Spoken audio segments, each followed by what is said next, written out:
Hello, my name's Lynn. I'm the voice behind the videos that you'll be watching for your Functional Skills English Level 2 exams.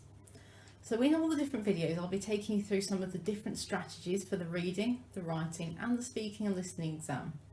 We'll look at some of the wording of the questions, some of the things you need to do to get the maximum marks, and we'll go through some practice exam questions together. For all of the videos you may find it useful to have a piece of paper to make notes, or you can take screenshots or photographs or rewind and fast forward the videos at any point so that you can recap on something or you can find the part that's most relevant to you. So there's lots of different videos in the series. Make sure that you have a look at all the ones you think will be relevant to the exam you're doing and the things you need to practice. Otherwise, I'll see you in the next video and good luck with your functional skills exams.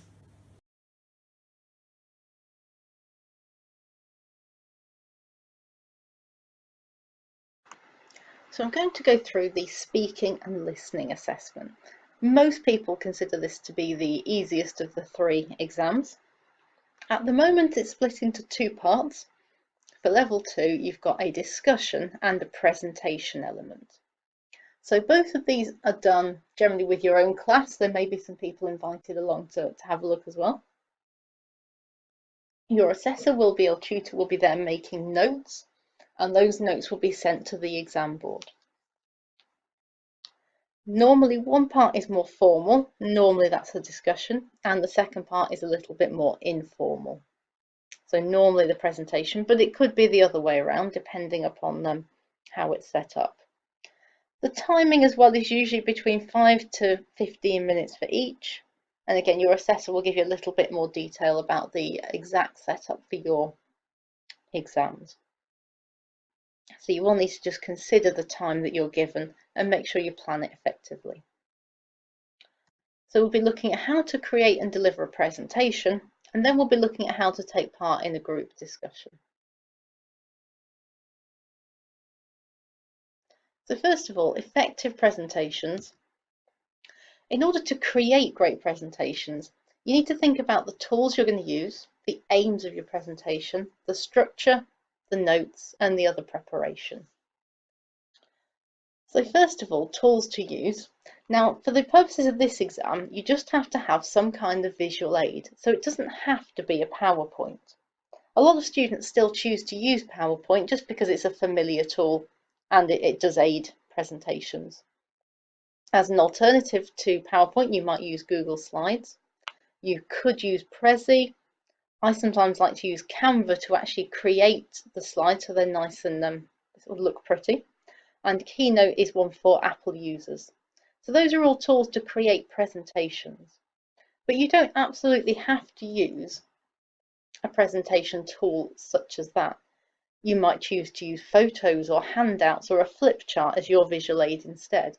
So don't feel that you're restricted to using a PowerPoint or that kind of presentation. Just something that's visual is fine. So if we do look at PowerPoint or any other type of slides, the absolute key point and the thing that I think is most badly done when I see presentations is people cramming too much information onto each slide. So each slide is like a mini essay or a paragraph. So you need to remember that the slides are just there to guide people. People are there to listen to you, they're listening to what you're saying. If they could just read it all from a screen, you might as well just have printed it all out and handed it to them. The slides are just there as a visual prompt to go alongside your verbal descriptions. So most of the information should be given verbally, and then there's a few key points and keywords to read, or possibly images on the slides. When you write your information, try and keep it in bullet point format. It doesn't have to be written in full sentences. So by keeping it just to keywords on the slide, you're again minimizing the content. And that enables you to talk around it rather than feeling you have to read off the slides, which is definitely a big no. My general suggestion, if you have 5 to 10 words on the slide, that is absolutely perfect. So if you can aim for that, then your presentation shouldn't go too far wrong in terms of creating it correctly. In terms of the font size 18 font I would say is the absolute minimum text size, and size 30 gives best readability. Now, for these videos that you're watching, I've used quite a few size 18 just because you're actually not watching these as a presentation. You're watching them as a video, so you're a lot closer to the screen. You need to imagine that most of the time when you're giving a presentation, people are quite a long way away from the board or the projector, whatever you're using. So you need to think about whether they're going to be able to read the size. And if you're slipping below size 18, that usually means you're trying to cram a whole paragraph on there, which is, again, an indication that you're not quite doing it correctly.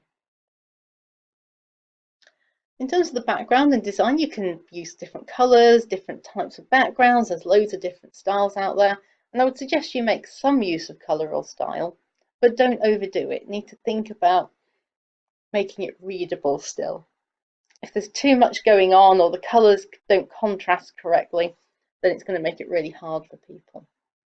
So if you see on here, that says make sure it's readable.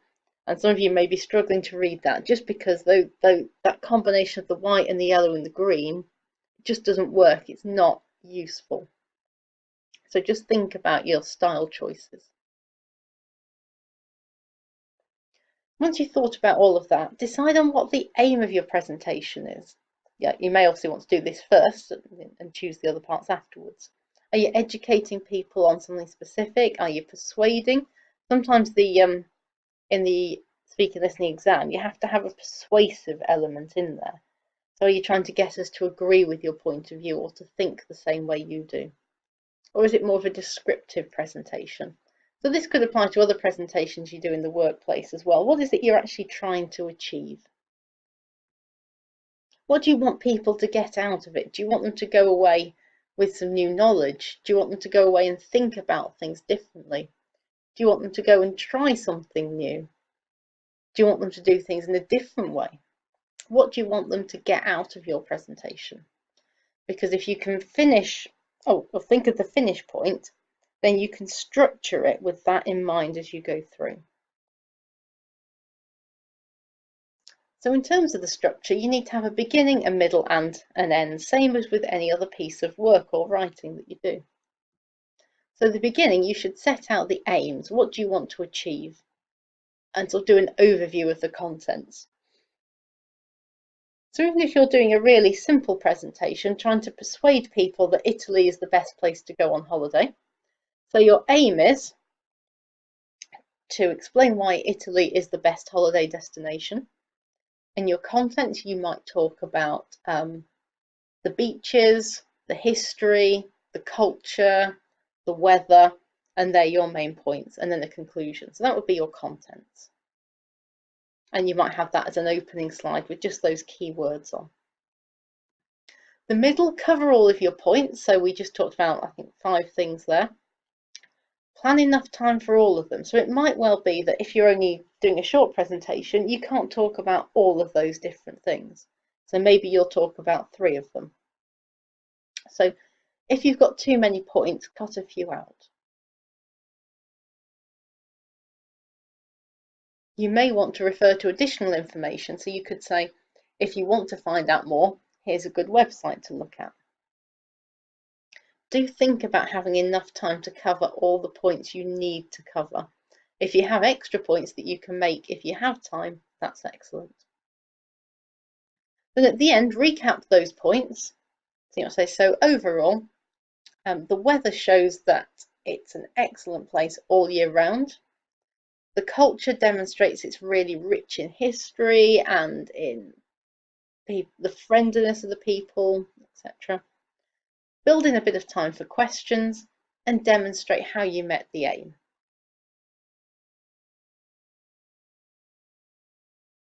Timing is key here.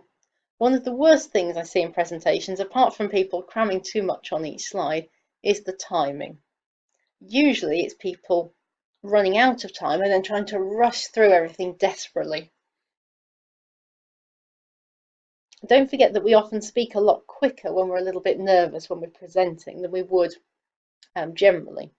What I tend to suggest is plan to deliver a little bit less than you think you will, but have a bit more information in reserve. So it may be that you could put a picture up. If you're running out of time, you can just say, here's a picture that demonstrates this. If you've got more time to fill, then you can go into a bit more detail about what's on the picture, how it links to the topic a little bit more. You can have a couple more things jotted down in your notes about the thing you're talking about, a couple of statistics maybe you could throw in. It's always better to miss parts out rather than just desperately rushing through them. You will be able to have some notes. You prepare those in advance if you like. Some people just use their presentation if that's something they're using. Some people will write down some bullet points or a few facts that go alongside it, or just some clues for them in terms of the structure and the timing. What you cannot do is prepare a script, so you can't just create something and read it out. Remember, the notes are just there as a prompt. The more you write on the notes, actually, the more confusing the presentation becomes, because it's too tempting to read out, and actually it makes it difficult to find the right information. So now we've created the presentation, let's look a little bit at the delivery. So one of the things you need to think about is your environment, as in where you're actually delivering your presentation. It's a bit of a checklist. If you're using any technology, have you checked that it's working? If possible, do a little bit of a trial run first. Make sure you can see it, if there's sound that it plays, you know how to move through. Are you using a clicker or using a mouse? Do you know where you're going to stand so that everyone can see? And so if you're going to move a presentation forward, you have access to it. Or if you're going to hold up some pictures, do you know where you're going to put them? Think about whether everyone will be able to see the screen or hear what you're saying. You may need to move some chairs around. And then think about the lighting. Do you want the lights on or off? Close the blinds. Is it actually going to be possible to do a presentation with the lights that you've got in there at the time? I know sometimes when the sun actually does shine in the UK, it can be very bright, and it might actually prevent you seeing what's on your screen. Once you've got everything set up, think about your style of presenting. So you want to use some movement. If you're just completely stood still the whole time, it's a bit boring and it looks a little strange actually. But you don't want to overdo it. If you're constantly sort of walking up and down in front, people again get tired, they can't concentrate. So a good rule is to stand fairly still while you make a point, and then when you go on to the next point, perhaps move slightly or in a sort of subtle way. If you want to make a really big change in point, perhaps do a slightly larger movement, so maybe move from one side of the room to the other. And movement, of course, can be other things. It can be using your hands to gesture. It might be using a laser pointer, holding something up. That's all fine. You do want to make sure you're making eye contact. And for the level 2 exam, this is very important because it's something your assessor will be noting down. Some people get stuck with looking at their notes and they spend most of the time staring down at their notes or staring up at the screen and reading from it, and they don't actually look at the audience. So make sure you build in a bit of time to look at the audience. It also gives you a bit of time to pause and think as well. So just look up, look round, smile, look at a few different people. It's a good idea if you can to practice in advance as well, especially with someone who's can give you some honest feedback and perhaps can say things like you moved around a bit too much, or you weren't very clear, you weren't loud enough. That's often a problem. So some people have never presented before and they don't actually know how loud to make their voice. So you could practice with someone quite a way away from you, perhaps where you think the person at the back of the room would be, and just get them to indicate when they can hear you well enough. To help with that, I'll also show a quick video with a few mistakes in, and I'd like you to think about how many mistakes you can spot in the video, and then we'll go through a few of them afterwards.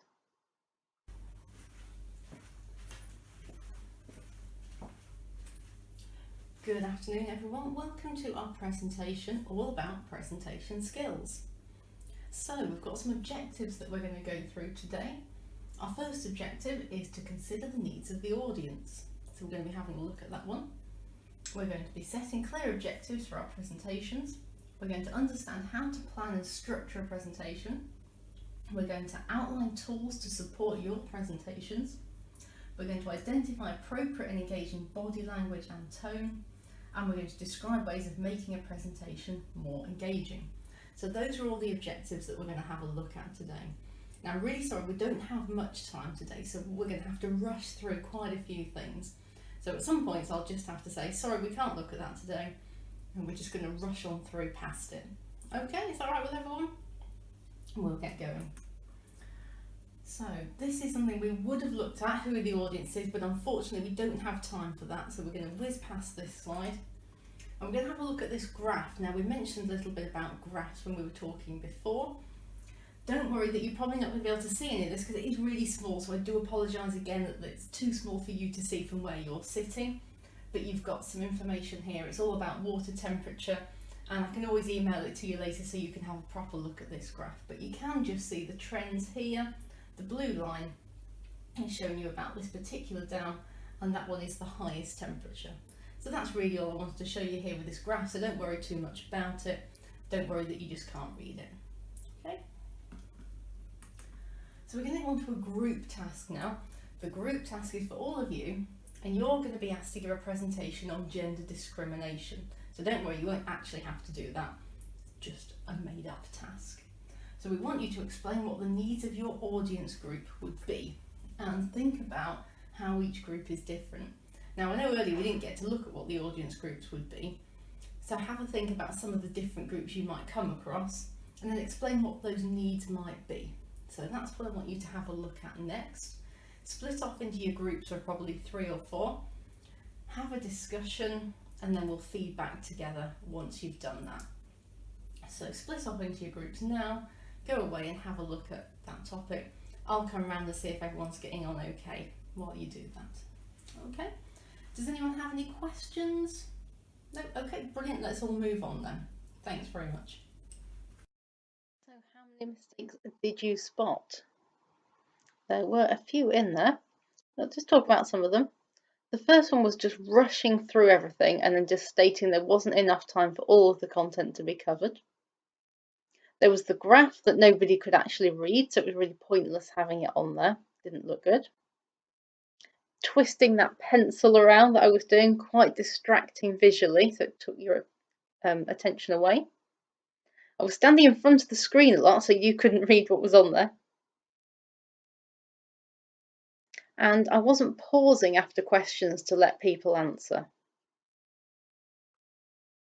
Finally, I was actually reading from the screen some of the time, so I was turning around with my back to you, actually reading from it.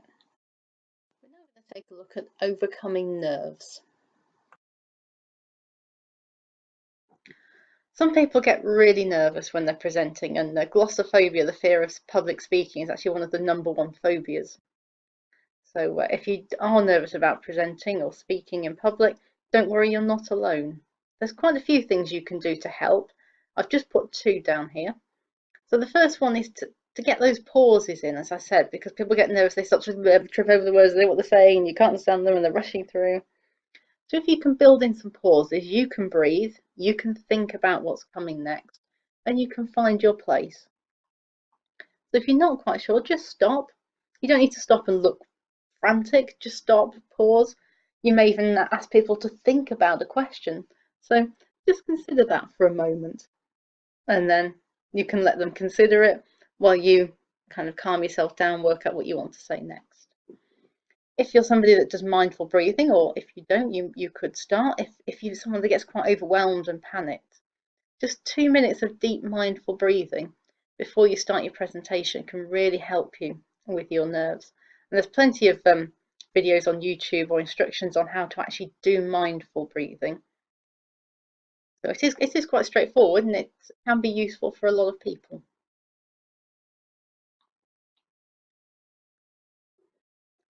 So that's my summary of presenting. So prepare carefully, think about what you're trying to achieve, and think about whether what you've planned actually fits the brief. The big one, if you're going to use slides, don't put too much information on them. Stick to the instructions I've given you. If you are displaying pictures, slides, words, make sure anything you display, or handouts as well, are actually readable by all the people in the room. Can they actually read what's there in the time you've given them? when you're actually presenting, take your time. So slow down, build in those pauses, build in those questions, and you won't be so rushed. Use notes if you want, but remember not to have a script. Think about your posture and your movement. So you're standing nice and tall, you're using gestures where you can, you're using some movement, but not too much. I remember once I watched a presentation of a young lad, and he was quite nervous, and he was stood very still, but was then swaying gently from side to side for the full 10 minutes. It had a very hypnotic effect on the audience. And so that's where some useful feedback from a friend would have helped. And remembering positive body language throughout as well. So you're inviting questions from the audience. You're not all hunched in, clasping your notes tightly. You're welcoming, you're smiling, you're engaging with them. So those are my top tips for presenting, and I hope that your presentation goes really well.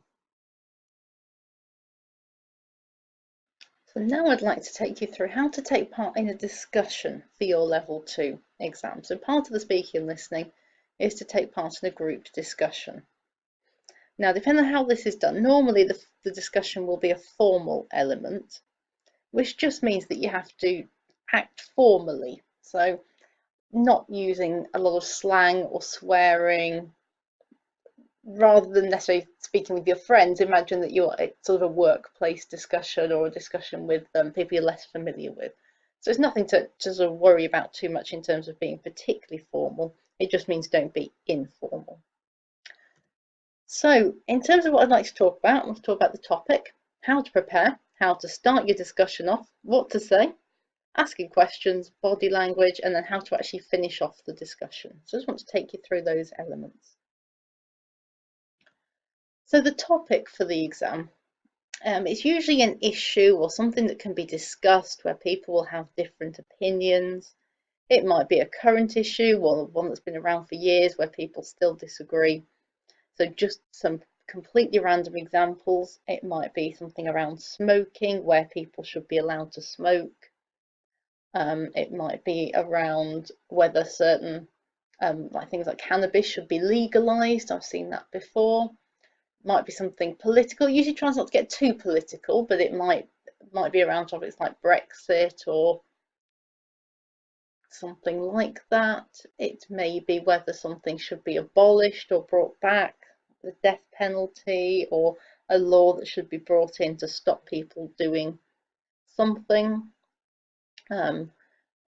Sometimes there's slightly more school-based ones, like should people have to wear school uniform, or it could be uniform in the workplace. There's loads of different topics that could be done for it. Your tutor will pick the topic.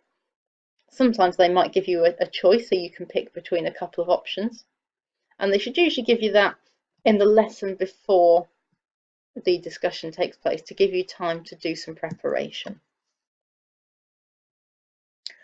So you have to prepare some notes in advance. That is part of the exam, is preparing some notes in advance. Now these notes have to be sent away to the exam board, so do make sure you've brought them with you to the discussion, and do make sure that someone can read them. They don't have to be typed out, you can type them if you want to, but it's fine to handwrite them so long as they're legible at least and they've got your name on them. I would say about half a page to 1 page. Again, you can do more notes if you like. I think less than half a page you perhaps wouldn't have enough. And they only should be bullet points. You're not writing out a script of your views on this topic. It's not like writing a speech. It's just making some casual notes, informal notes, about what you might want to say in the discussion. What you're showing as evidence is that you've actually researched this topic. So what should you actually research? Probably find a few facts or statistics about the topic that you can use in the discussion. So let's say you're doing a discussion around smoking, where people should be allowed to smoke, or the dangers of smoking, etc. You might want to find a few facts around health. So if you're sort of thinking about the health, it might be around how many people have smoking related diseases, maybe just how many smokers there are in the UK, maybe statistics about how many people smoke now compared to a few years ago. So maybe 2 or Now, 3 or 4 statistics is probably nice about the topic that you can use.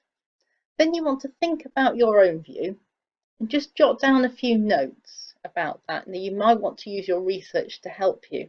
So you might not have a strong opinion until you've done the research.